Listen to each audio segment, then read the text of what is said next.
إله وربك. Doesn't write, who needs a pen that doesn't write?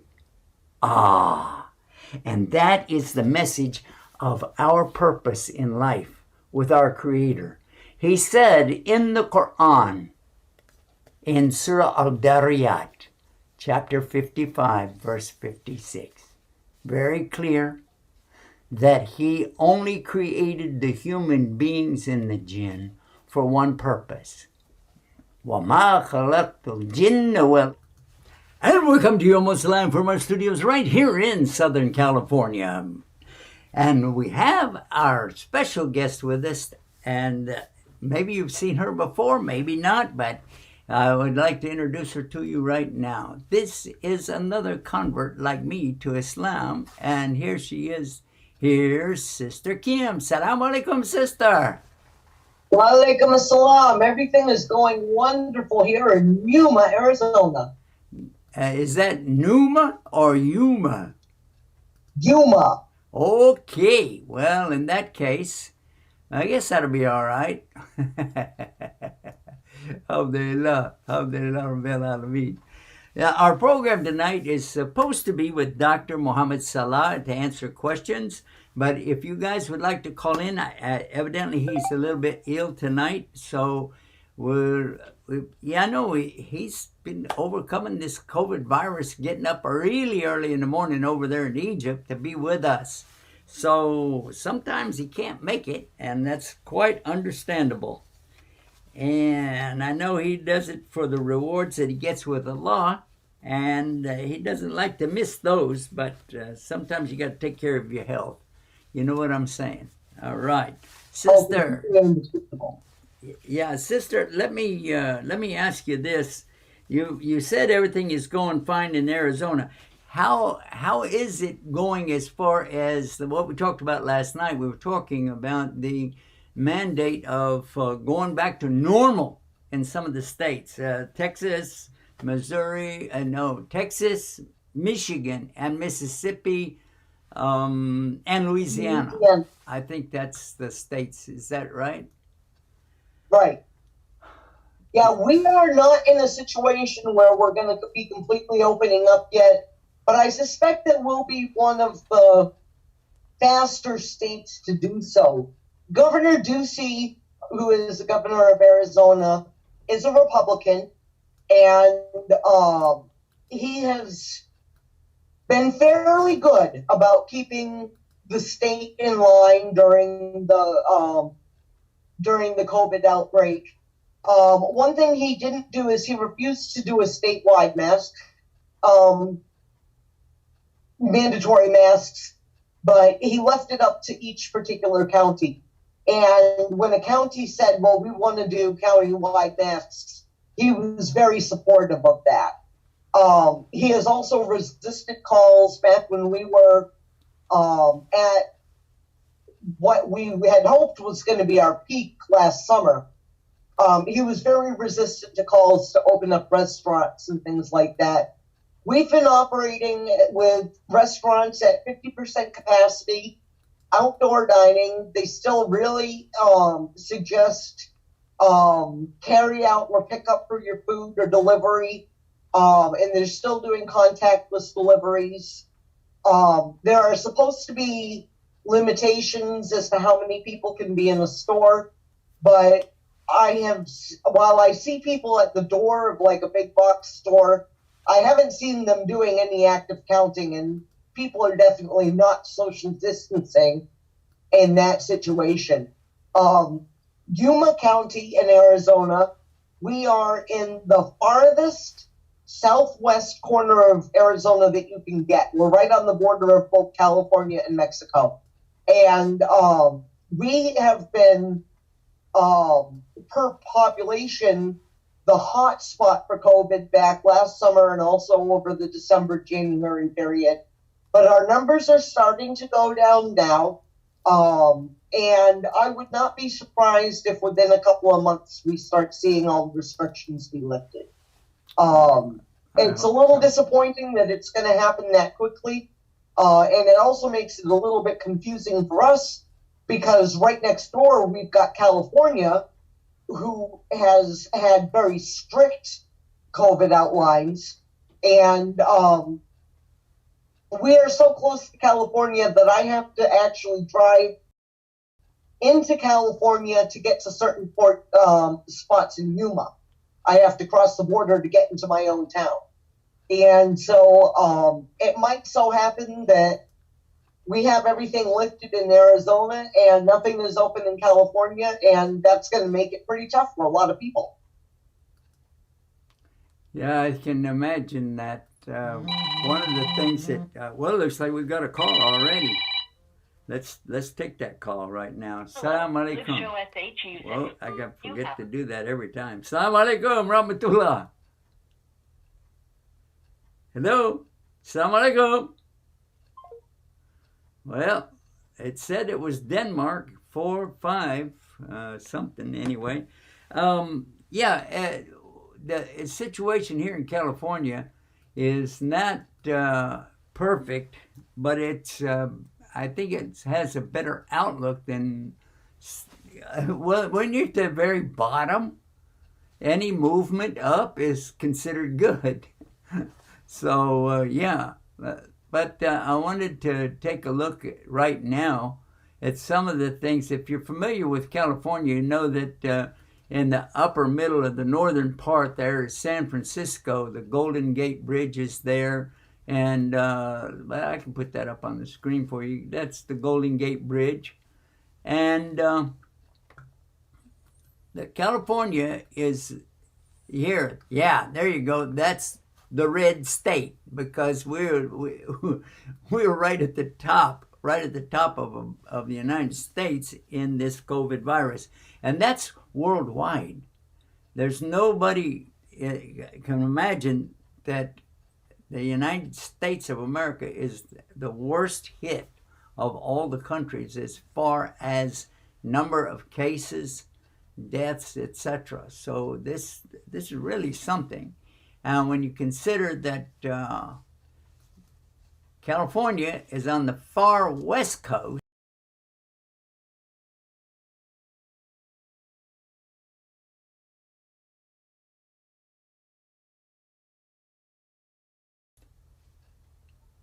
but New York is on the far east coast, taking care of each other, watching out for each other.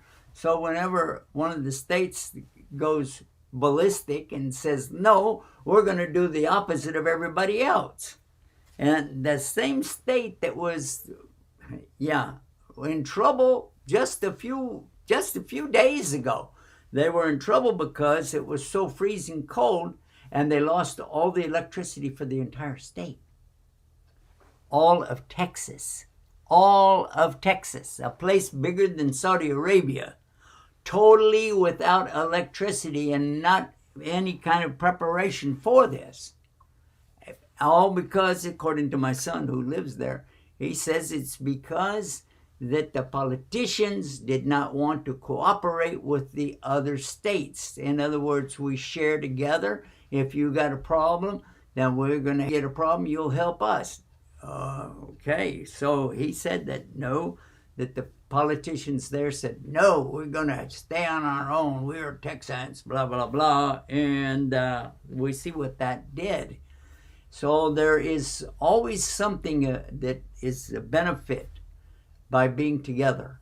There's always something that's a benefit by joining together, uniting together for anything good. Of course, for good. One of the things that Islam has taught us, and this is for Muslims to pay attention to, really, because we are the ones that are responsible. We're supposed to be the examples for the right living, for the correct worship, for all of the things that we're supposed to do, and especially taking care of others, especially those who are not Muslim. Yeah. So whenever we're talking about sharing, that is one of the biggest parts of being a Muslim. We share. We share our food, water, even sharing let me give you one example. This is to take you back to a time when the Muslims were really downtrodden. They had been out in the desert with sanctions against them, living there in the desert for solid years. And the Prophet ﷺ was no different than anybody else. He was right there suffering along with them. His wife, Khadija, radiallahu anha, she passed away. And his uncle, the only one who was really standing up for them that wasn't a Muslim, somebody in power that could stand up, and he also decided, I'm going to be with them and support them, and then he passed away. So look at this. And then it was finally decided that they would make an agreement. Look at this, another agreement, working with the people of Yathrib. It became known as Medina. Medina just simply means the city. Like if you're in New York, you call it the city. We're going into the city. And if you're in Cairo, Egypt, they just call it Medina because they're going to Misr. And they call it the city Misr over there. And which is the real name of Egypt, by the way. And another thing that you could compare this to, you look at the virus, how this is really affecting all of us. We're like the time that the Prophet ﷺ and his companions were out in the desert. We didn't really have any support. And a lot of things coming against us. Never as bad as what they had, hear that. But the way to look at what we should be doing, we can look at this. Now, when they migrated, they went to Medina. When they got to Medina, or what was called at that time Yathrib, what they did, they organized together and started working with those who were Muslims and supporting those who were the Jews that were around them. They had a lot of the children of Israel. Oh yeah, a lot of them. There have always been Arabs and Jews working together or working against each other, but that has been since the time of Adam all the way back. Yeah. So anyway, let's focus on this subject though and see if we can get some teachings, some kind of a lesson out of this. When Prophet ﷺ and his companion, his lifelong companion, Abu Bakr, they had to leave Mecca in the night because the people there, his own relatives, were plotting to kill him because of this idea of don't worship anything other than God. No false gods. Now, you might think, well, that's pretty simple. Why in the world would anybody have a problem with that? But let's take the phone call and see what we got now. Let's see how we can do this. Assalamu alaikum. Hello. Wa alaikum salam, rahmatullah. Who is this and where are you calling from? My name is Bassam. I'm calling from Denmark. Oh, your name is Bassam? Bassam, yes. Or Bassol? Bassol or Bassam? Bassam, B-A-S-M. I think you said Bassam. Yeah, Bassam, that's my name. Okay, wonderful, wonderful. And you're in Denmark, is that right? I live in Denmark, yes, alhamdulillah. MashaAllah. I have visited there several times. I love it. It's always a pleasure. Which city was you in? Copenhagen or? Well, I visited Copenhagen in 1973. That was the first time I went there. Okay. Probably before you were born, right? Yeah, I was born, I'm 17, I was born in 2003, so that was... Okay, mashallah. Well, I visited before I was a Muslim, and I visited again when I was a Muslim. And the people that I saw were a whole different class of people. The people I was there the first time, Well, they were very kind. They were very generous, very nice to me. But when I got there and met the Muslims there, that was even more. That was super, super duper. I really enjoyed it. Yes. MashaAllah. I mean, in Denmark, there are actually, in the whole country, there's 7 million. So that's like we are not a lot of people in Denmark. It's also a small country, so. That's true. Denmark is a small country, and you have a small population of Muslims. So, how important is it for you guys to work together? That's right. It's very important. Yes. Yeah, that's the point I'm trying to make right now. Is telling the story about when the Prophet ﷺ and Abu Bakr migrated up to Medina, and whenever they got there, the Prophet ﷺ, he assigned local people there to hook up and be like family to some of the migrants that were coming with him, and that worked out really good.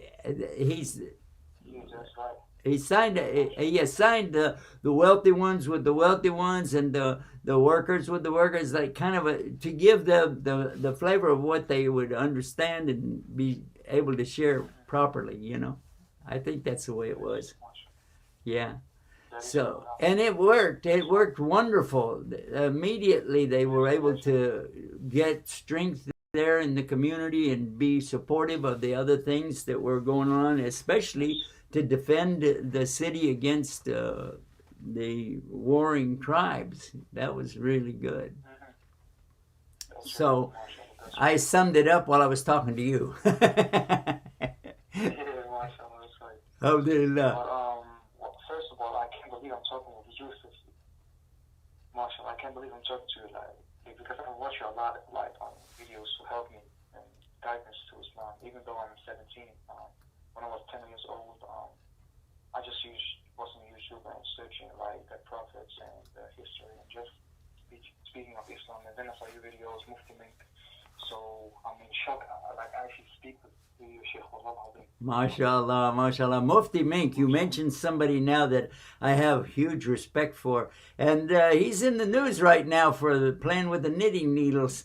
But I have to respect everything that he does. I don't care what he does. It's okay for me.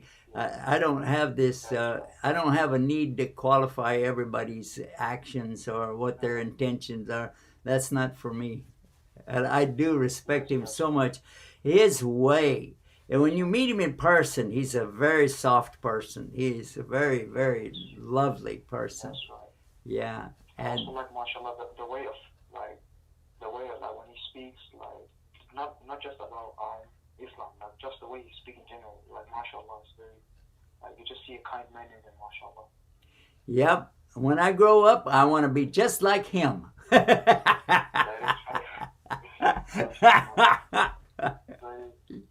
It's actually a lot of not only Muslims, I know I have Christian friends in Denmark. They're Danish. They're Christians, of course. They also look up to his videos. So well, the people, the people of Denmark are much more open to discussion. They pride themselves about the fact that some of them pride themselves about the fact that they are number one in the world for atheism. But they're I don't know how they get this, but the same thing I was told when I was in Sweden or Norway or Finland or in Denmark, they all said the same thing. We're number one for atheism, number one for atheism. But I also found out that each one of them admitted that they were number one for suicide. So I don't know about that. I've never heard about that, but there's actually a lot of atheists in Denmark. So yeah, so it's like a mix of Christian Muslims. But alhamdulillah, we have a lot of Muslim brothers and sisters in Denmark. Alhamdulillah. So that's the most important thing. There are Muslims in our community, especially when you live here, so you can spread Islam, speak about Islam with somebody that is with you. So that's very important for me, for other Muslims. MashaAllah, I really am. I really am proud of you guys, the way you do things over there. When I was in all of these countries there that I just mentioned, I found that the Muslims work together very strictly. They were real hard working together. Very seldom do you find a scholar or a sheikh who is telling people, "Oh, don't listen to this one, don't listen to that one." And but you do see that in some countries, but it's hopefully it's kind of died down around the world from that, because there's no benefit in it. There really isn't. If you don't like people's knitting needles, then don't watch. That's right. I think the same thing. And if you don't like seeing a guy ride a horse, don't watch the. I don't understand where people are coming from on that, but live and let live. If you really feel like that there is something wrong with what a scholar is presenting, you might want to talk to him about it and get straightened out. That's what I've done in the past. When I see different scholars say things or do things, and I start hearing other people talk to them, I like to go over to them and say, "Hey, what's going on? What's happening? Talk to me. Let me know what's going on. And maybe I can benefit from you." And then they'll open up and they start talking to me, and then I see where they're coming from, and I go, "Oh, okay, that makes a lot of sense. Carry on." I always like the stories, like also the stories you're telling about the past, like when I was Christian, and the stories about you visiting Germany and all that kind of stuff, like very inspiring also. So I want to say that too. MashaAllah. Well, we did visit Germany. I didn't get to go there near as much as I got to go to Denmark.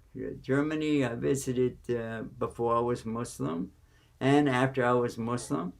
And the same for Austria. And, oh, my goodness, I could name a whole lot of places in Europe and so on. When I would go there, I have the history so I can compare the people that... But in any case, I need to say this. We do have a lot of great people here in America. We really do. In Canada, Mexico, and the United States, we do have good people. But a lot of times when you're in the big cities, there are certain personality traits that come out. And when you're around the people, you get the feeling like in New York, "Oh, wow, these people are really tough. They don't care. But that doesn't really reflect the true New Yorkers. But that's kind of the image that people come away with. However, when I was visiting in all the countries like your country, I found that the average people are much more open to discussions, and taxi drivers talk with you, and it's a lot easier. Yes, it is, because I actually think like in Denmark, we have the second or the third most happy country like in the whole world. So I heard about it like since 2015 till now. Yeah, that's very true. That's very true. And one of the things that... Okay, go ahead. I'm sorry. They're very like They're very respectful to like your religion. So I have a lot of Danish friends that be asking a lot into Islam, and I'll be answering them, and then they show interest, and I really like that. Alhamdulillah. So they respect it too. They're very open. Like when you talk to them, they want to, like, if you talk about Islam, they want to ask you, okay, how you pray? Why do you pray? What are 5 pillars of Islam? Who do we pray to? And then you can answer them, and then they're just gonna get more respect, more questions, and then the discussion just go on all the day. That's what I like about Danish people. They literally like to listen and learn other things that they don't know about.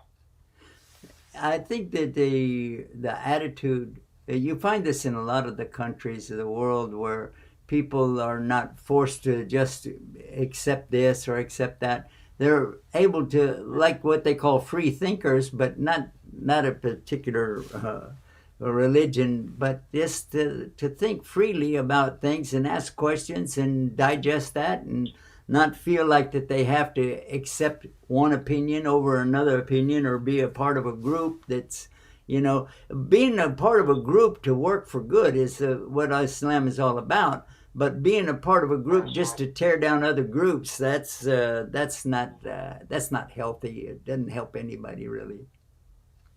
That's right, actually. But Yeah, actually, I think that's why, like, a lot of Americans, when they come to Denmark, they like in the country because of the people that are open and they like to talk about things, and that's just it. I think that's why, like, Americans or other countries, they like to visit Denmark because the people. Yeah. Well, maybe that's why you decided to call us tonight, because it is called Talk About It. That is right. That is right. Because every time I see, it also always pops up on my YouTube that I see you live, and I say, "MashaAllah, I want to see this." And then I saw the number, and I think, okay, I'm gonna try to call this tomorrow. And then I slept that day, and then today I saw it, and then I called in just to speak about it. That's why. MashaAllah. Well, anytime you see us live, now of course if it's a video and it's not really live, then it won't do any good to call. But if you see us live and you hear us talking to somebody, pick up the phone, give us a call, 1-800-971-4383. Guys, you can call too.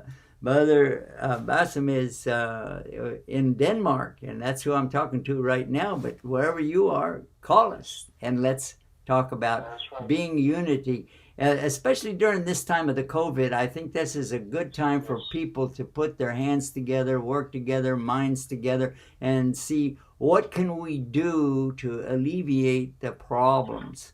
Not just the disease itself, but the follow-up, the vaccinations, and the jobs. For crying out loud, that's a very important thing to all of us, is to be able to feed our families, and we do need to follow through. But this takes minds working together for good and being tolerant of other people's opinions. I think that's...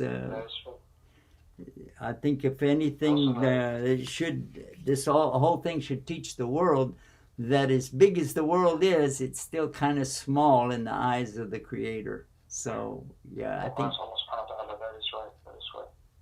MashaAllah. Thank you so much, Bassem, for calling and spending your time with us tonight. You're welcome. Yes, of course. But I actually have some questions, actually. Just some advice, if you can give me some advice or something. Okay, the real chef is not here tonight, Dr. Muhammad Salah, but we'll see what we can come up with. Go ahead. Inshallah. Because Alhamdulillah, I pray every day, but the problem is in Denmark, we go to school at 5, and then we gotta go at 6, and that's the Fajr prayer these days, and then you go to school at 7. And my sleeping schedule these days is not that good. Like, honestly, I sleep around 4 a.m.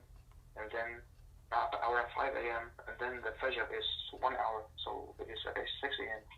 So what should I do to get my sleep so I can pray Fajr on time, inshallah ta'ala? Well, let me turn that around to you, and let's suppose that a young Muslim boy, maybe 11 or 12 years old, came to you with a similar question, and he said, "Hey, I'm not even getting an hour's sleep, and it's time for me to get up and pray Fajr. What should I do?" What would you tell him? What I would tell you? What would you tell that little boy? I would tell the little boy to, inshallah, get some sleep when it's time to sleep. Like, I would say around 1 a.m. or 12 a.m. Sleep there, and then put an alarm to around the Fajr time, like 30 minutes before the Fajr time, so you can make wudu and like be ready for prayer, inshallah ta'ala, and then pray, and then sleep, and go to school or whatever, what have to do. Well, I think that's very good advice, and I think we all should be following that. I also have a problem of working too long at night, and then just the other night, last night, as a matter of fact, I was up at 2 a.m. and stayed up until Fajr because I didn't want to miss it, you know. But it kind of took a toll on me after Fajr. I needed to crash, so yeah, but I felt a lot better, yeah. Well, the reason, like, I can't sleep at 12 because I also work, I work around 10 to 12 p.m. Like, these days especially, just because I need to work and I need to school because I need some kind of advice so I can work and then sync it to my school and my education, inshallah. So that's why I can't do that. So that's why I'm asking, like, inshallah. If you Well, advise, the idea of Fajr is there, and it's established that that's when the time is in. You need to be able to get up and pray, because let me just share with you this. The Prophet sallallahu alaihi wasallam, he said, "Rakatain Fajr khayrum min ad-dunya wa ma fiha." Now, that sounds like he's talking about Fajr, right? He's saying the 2 rak'ahs of Fajr is better for you than the whole entire universe and whatever it's in it. So, but the scholars say that the word Fajr is that early time whenever that first little light comes. That's when they make the adhan, that's the time of Fajr. But by the time you actually make your wudu and everything, you get ready to pray, that is technically is called the subh. And the subh is the time when you are actually, you don't want to miss that, because if you get up to the time of the sunrise, then you're praying without this huge reward. You know what I mean? You still got to pray it, but this is a good thing if you think about it for just a second. If the rakatain, those 2 rak'ahs of Fajr, is better for me than the whole universe and everything in it, double the universe, better than double the whole universe, what do you think that the Fard Salat is worth? Yeah, I mean, you know, I'm ready to give up a lot of things to get this. I don't want to miss my Fajr. I don't want to miss my Subh. And if need be, I'll adjust some other things in my schedule to make sure that I have that. Now, whether I have to sleep in the afternoon or if I've got to sleep right after I get off of work at midnight, or I'm going to do something to be sure that I'm able to get up. I don't know. What do you think? Is that good advice for that little boy we were talking about? It is a very good advice, yes. Yeah. Well, maybe we can both take that advice. I'm like you. Alhamdulillah. Alhamdulillah. Let's make dua for each other. Make dua for you and for me and for everybody who watches this right now and for everybody who shares it right now. I ask Allah subhanahu wa ta'ala to accept from us, make it easy for us. Let us get these big rewards and make it so that we feel comfortable with what we're doing. Ameen. Ameen. And may Allah subhanahu wa ta'ala give you hidayah and give everybody hidayah that's watching. MashaAllah. MashaAllah. So on to all the people that are watching, inshallah. I've just been told that we got to take a break. We're going to put up this little thing, and everybody stay tuned and stay guided with Guideus TV. We'll be right back right after this. Do something regular every month. Do something, whatever you can do. Don't stop, because that's what will keep this going even after I'm gone. And this is what I would love to see. I'd love to be in the grave knowing that this is going to keep going and growing. And you can make a difference. Do the 3 things that I said. Number 1, pray and ask God to accept it and make it better. Number 2, share the message with others. Let them know what we've got going on. And number 3, if you're able, do something, but do it regular. And that's it for our program tonight. I ask all of you to keep up your prayers, keep up your connection with the law, and stay guided with Guideus TV. Assalamu alaikum rahmatullah. Okay, guys, we are back. We're back on the air with you. We're still talking to Bassem in Denmark, and I just wanted to let you guys know that we are taking calls. So if you would like to give us a call, you are welcome to do so. And it's called Talk About It for a reason, because we would really like to talk to you about whatever it is that concerns you. 1-800-971-4383. 1-800-971-4383. And we were just talking with Bassem, and he was saying to me that he doesn't really have a lot of friends over there. Go ahead, Bassem, pick it up where you left off. Yes, I'll say in Denmark, I have some friends that are actually like doing not like a lot of stuff that are forbidden in Islam, and just want to say that everybody, like if you're a youth, if you are young, just young, like if I define young is not only like if you're 17, 16, young is actually if you fit like around 20 and 25. If you have some friends, if you have somebody you know that are doing, you know, saying some bad stuff or not on the deen, inshallah ta'ala, just spread Islam and peace around them, inshallah ta'ala, in their heart. And as I didn't say to them, hey, yo, bro, go pray, go pray. First of all, I find like a connection, like, you know, brother, how are you doing? Make them laugh. After that, I said to them, like, inshallah, it will be better for you if you pray. Because if you, I don't think it's that the key. If you like pressure prison, you have to pray, you have to do this, you have to do that. Just inshallah ta'ala, give them advice, like baby steps, inshallah ta'ala, not like say to them, you have to do it. Just, it will be better for you if you do, if you know what I mean. So inshallah, if more people could do that, inshallah, I think Islam would be in our heart, inshallah ta'ala, and a lot of people would follow the footsteps of Muhammad sallallahu alaihi wasallam. I want to put up a picture of Denmark. One of the things that I remember about Denmark real clear is that those colorful houses out right on the water, and that when people see that, that is so amazing. I want to put up a picture to let everybody have a look. This is a picture that I remember. I remember Denmark looking like this, guys. And yeah, here's a longer picture. These houses, apartments are right there on the water, and they can look out and see this. It's so beautiful. This is a wonderful place to visit. And while I was there, we saw the story of the Little Mermaid, and the author. They have a little statue out there that looks like the Little Mermaid. Did they still have that statue?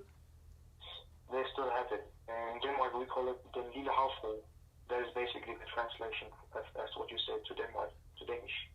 Oh, well, obviously you live there, so you speak Danish is your first language, isn't it?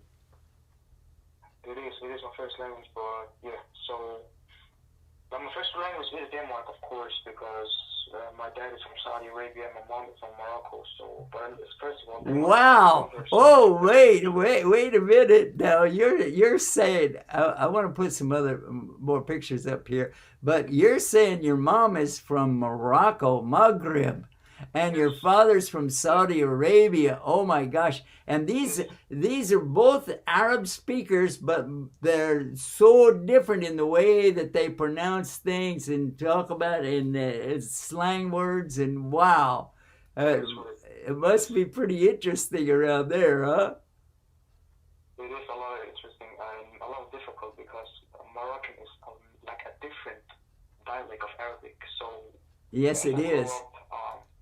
I had to learn Moroccan and Arabic Fusha and the Arabic we speak in Jeddah with my parents and my grandparents and living.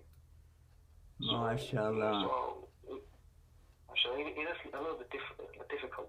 You're gonna learn it, so it's not that difficult when you grow up and inshallah listen to the language and learn it, alhamdulillah. So it's not that difficult as it looks. Have you a chance to visit Maghreb? Did you visit Maghreb? Yes, I visited Maghreb like before Corona. I visited every single summer with my family. So MashaAllah. A city called Wijda is beside. It's like up beside Casablanca. If you know that city. Okay, I'm going to try to put something up here to represent Maghreb so everybody can see that. Yeah. This is a sunset picture now. It's of the masajid there, and let's see if we can find something else. I think I probably should have typed in Morocco because Maghreb is giving me a lot of just images like we just saw. Morocco. There, that. Let's see. Oh yeah, here we go. Oh, I remember this. I don't know. Did you visit in the northern part or the southern part of Morocco? I visited like all the like from the northern to the south. I visited all the places in Morocco in my life, so yes, I've been like around everywhere. Have you seen those cities where everything is painted blue and white? Yes, Yeah? yes, yes, I've seen it. Yes, I've seen it. Very beautiful, mashallah. Yes, it is. I want to live there. I really do. I Yeah, said I wanted to move there, but I can't. yeah, mashallah. It was Mashallah. very beautiful when you go there. All the blue, and I think it's just the pictures you can take. Very mashallah, very good pictures. And just keep it and just show the family the pictures. You can take it beside all the houses there and just the country. Yeah, it is. Morocco is a very beautiful place to visit. And I was showing some scenes of houses there in Denmark, but now take a look at this, guys. This is real. This is a very old ancient place that's there in Morocco. It's it doesn't say exactly where that is, but it's very old. And there are many things that when you go to Morocco, you'll be surprised what you'll see. And it's very laid back. If you like to drink tea, if you enjoy tea and sitting outside and talking and talking and talking for hours, that you went to the right place. That is right. That is right. Yes, sir. Mashallah. I really did enjoy my visit. Oh, here's a good picture. This one right here was I think I was there the very first time I visited, and I saw this. Oh my gosh, beautiful, beautiful, beautiful architecture there. And when we talk about now, did you visit Saudi Arabia? Yes, when I was 3, I visited my family in Saudi Arabia, in Jeddah, and I've done Umrah, but I didn't remember a lot. I just remember like the adhan, mashallah, the people going around and. Well, what I'm showing right now is Riyadh, the capital. If anybody knows the capital, this is the capital. And down at the very end of this this Mamlaka, this is the area called the Mamlaka. And at the very end, it looks like something with a hole in it. Yeah, well, that that actually is the. It's called the Mamlaka. That building is the Four Seasons Hotel, and it has a hole in it, and they made a joke about that. They said the Arabs have a hole already in their hotel so the plane could fly through it. Really poor taste, but anyway, so what part of Saudi did you visit while you were there? I visit. Well, I know you visited Mecca because you said you did Umrah, so we put up a picture of the big clock tower there, but that wasn't there when you were 3 years old. I don't think so. It wasn't there. It was never there. I remember that's right. Yeah. But I also visited. I visited Medina and Jeddah. First of all, Medina, Jeddah, and Mecca. I think that's the 3 cities I visited. Only one. Oh, okay. All right. Okay, yes. MashaAllah, MashaAllah. It's wonderful to talk with you today.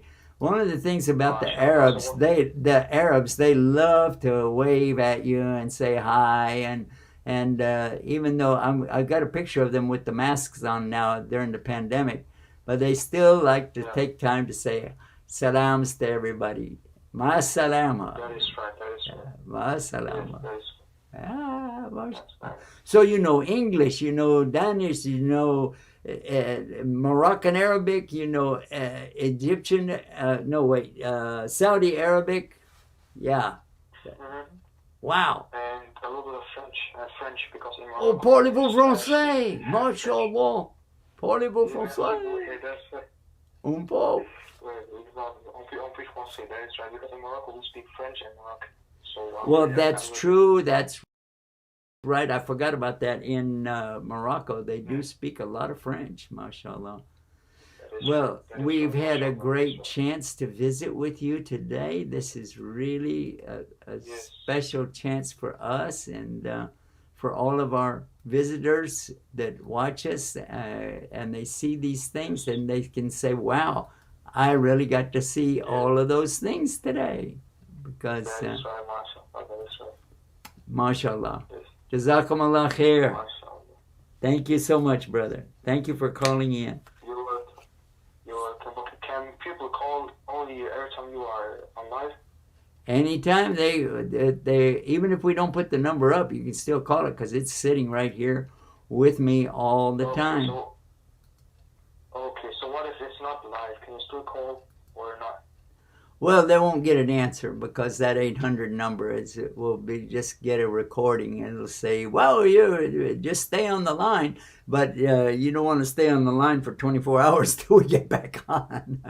No, I don't think so. No. But yeah, well, jazakallah khair, inshallah, wallah al-azim. It's been a very good time speaking with you, wallah al-azim, and spreading Islam around so the listeners also. MashaAllah. Well, I'm just happy to speak with you, wallah al-azim, because as you said, I was shocked that you picked me up because I didn't think I was going to speak with you, mashallah. But MashaAllah. Very good. Honor to meet you, to speak with you, mashallah. Barakallah fikum. Thank you so much for being with us and sharing.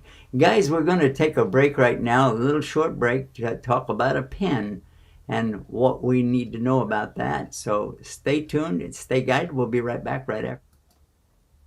Worship the Creator, not the creation. That's what Guideus TV is all about. And now we have the new app, httpsguideus.app. Download the app and it will take up no space on your device. Works on all devices, all phones, all tablets, all computers, anywhere there's internet, it works. And there's more. If you want to know who that Creator is, if you want to share the message of worship the Creator, not the creation, you can just as easily tell anybody, anywhere, download the app. Just go to the browser, type in the word guideus.app. Simple. Install it. And no ads, no spam, no commercials, no space on your device. Win, win, win, all the way around. And if you want to know more about that Creator, let me tell you, it's like a pen, a simple pen. That's the story. If you have a pen and I ask you to borrow it, and I'm writing something, and you say, wait a minute, I don't want to leave this guy because he's got my pen. And when I get done, I put it all back together. I hand it to you and you walk off. All right. You got that? But what would happen if this pen didn't write anymore? You throw it away. Why? Because it doesn't do its purpose. What is its purpose? To write. If it doesn't write, who needs a pen that doesn't write? And that is the message of our purpose in life with our Creator. He said in the Quran, in Surah Al-Dariyat, chapter 55, verse 56. Very clear. And we are back. Thank you so much for staying tuned with us here at Talk About It with myself and Sheikh Yusuf Estes. And what you're looking at right now is a beautiful picture of the Kaaba, which is some place that we should all aspire to get to at least once in our lives for either Hajj or Umrah. Isn't that just a beautiful place? Doesn't it just make your heart yearn for it? Inshallah, I'll get to visit one of these days, but let's talk to somebody who's been there several times, Sheikh Yusuf. MashaAllah. Well, you're right about that. I have been there so many times I can't remember how many. But every time we go to Mecca, we get down there to Jeddah, we want to go to Mecca, then the thing to do is to go down, no matter what time of the year it is, we go down for Umrah. You can do Umrah anytime, but the Hajj is specific to one particular month called Dhul Hijjah. In Dhul Hijjah, on that 9th day, it is very critical that you are out there and ready, and then the 10th day is what it's all about. So the 9th, 10th, right in there is where all of it comes together. If you can be there on the day of Arafat and be there until the sun goes down, then that's your Hajj. There's a lot of other things that you can make up for this way, that way, fasting, giving charity, and so on. But if you are not able to remain on Arafat until the sun goes down, then you have to come back another time for the Hajj. So that's the only catch about the Hajj there is. But as far as Umrah, the smaller pilgrimage, people call it the lesser pilgrimage, etc. But Umrah is very simple to do. You do, when you arrive, of course you want to make wudu before you do tawaf, because it's like salah, and you're going around the Kaaba, and it's counterclockwise, all right? So you go around there 7 times, then you do 2 rak'ahs, then you do sa'i, which is to go between Safa and Marwa. And when you go between Safa and Marwa, you'll find that that's going to take a little while for you walking over there. And there's a place where the green lights are, and that's where you run. And you go all the way from Safa to Marwa. Then you come back, and then go over again and come back. And each one of these trips, not the round trip, but just one. 1, 2, 3, 4, 5, 6, 7. So you were winding up in the opposite place of where you started. If you're winding up at where you started, you did something wrong. Either have too many or not enough. Okay? So that is how you know you go once, and that is 1. And then when you come back, that's 2. When you go over again, that's 3, and so on. And whenever you're finished with the 7, that's when you can cut the hair, and give the sacrifice. And you should always try to do a sacrifice if you can. And that's the same thing is done during Hajj, except you also go out to Mina, and you stay in Mina for a while. Then you go out to Arafat on that day, as I said. Then you come back and you stop in Muzdalifah at night, and you can sleep on the ground there. And then you continue the next morning to go back into Mina. Then you can go over and stone the Jamarat. That's all about Hajj. And when we get closer to Hajj, we'll be talking about that. And we'll have programs for you to watch. Now, what about fasting Ramadan? So we have some programs about fasting Ramadan, and we're going to be playing those right here on Guideus TV. Plus, we're going to have experts come and talk to us about it. Scholars are going to talk to us about Ramadan and help us get in that mood for fasting. All right? Sister, you've been Muslim now for a little while. Tell us about your experience with fasting. Hello? I think we missed her. Something happened. MashaAllah, I don't even hear her breathing now. MashaAllah. Okay, well, anyway, my first experience with the fasting was very strange, because I knew that you had to fast the whole entire month, but it wasn't clear to me exactly what that meant. So I started out fasting, and that morning, and I was thinking, boy, I don't know if I'm going to be able to make 30 days. I've done 3 days. When I was a Christian, I did 3 days and nights. And you get to, on the second day, you're not really hungry anymore. You don't think about food. It's easy. But I didn't know about that 30 days. So when it come time for the sun to go down and the brothers were bringing out the food, I said, what's going on? They said, we're going to break the fast. I said, what happened? What happened? They said, what do you mean? I said, well, you're saying you're going to break the fast. They said, yeah, we do that every night. I said, huh? Oh, you just fast part of the day? They said, well, all the daytime, just not at night. I went, oh, okay, that makes sense. All right, I got that. Wow, that become a lot easier, mashallah. MashaAllah. I'm sorry about that. I had to step away from the phone for a few minutes. That's all right. You asked about my experience fasting. Unfortunately, I can't fast. I have to take medications during the day. And so, unfortunately, I can't fast for medical reasons. All right. Well, now that brought up a subject, though, that is important for folks to know about.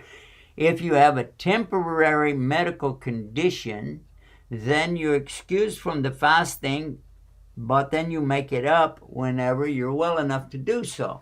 However, if you're always on this medicine, and it sounds like that's something that you have to endure. Is that right, sister? Yes, I'll be on that medicine for the rest of my life. All right. Well, inshallah, I hope that Allah will make a way for you to avoid that. But anyway, so whenever that is the case, then there's something else you can do. You can feed the fasting person. And if you feed the fasting person, you will get the reward of the fasting. Now, if there's nobody available to feed that's a faster, then you could, I didn't even know that's a word, a faster? A fasting person. Anyway, so if you can just feed some people that need nourishment, that need to be fed, then you can also get reward for that as well, because Allah knows your condition. The only thing that in Islam that has no condition that you can get around it. Everything else has got conditions. But the one thing is you must never pray to anything other than Allah. Never pray to anything or anybody other than Allah. And whenever you're making your ibadah or worship, then it has to be for Allah. And not 99%, but 100% always. And is that the way that they explain things to you to begin? Oh, well, I'm the one who explained it to it, right?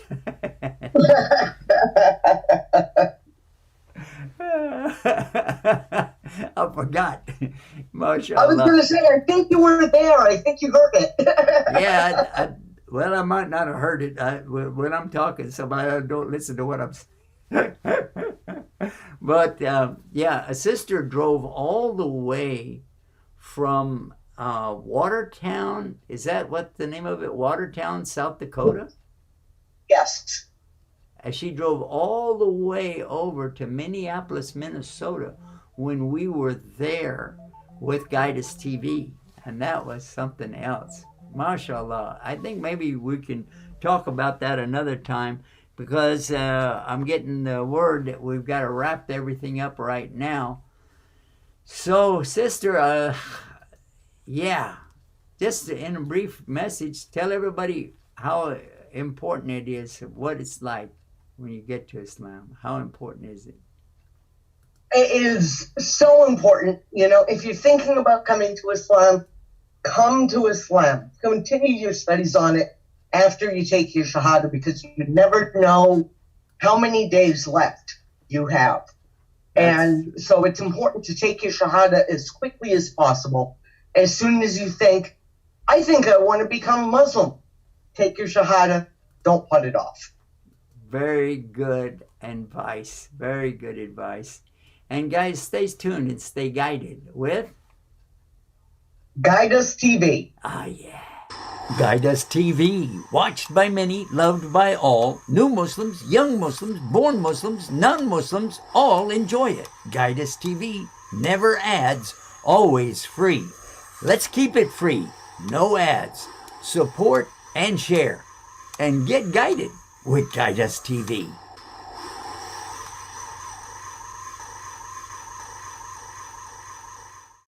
Guideus TV. MashaAllah, MashaAllah.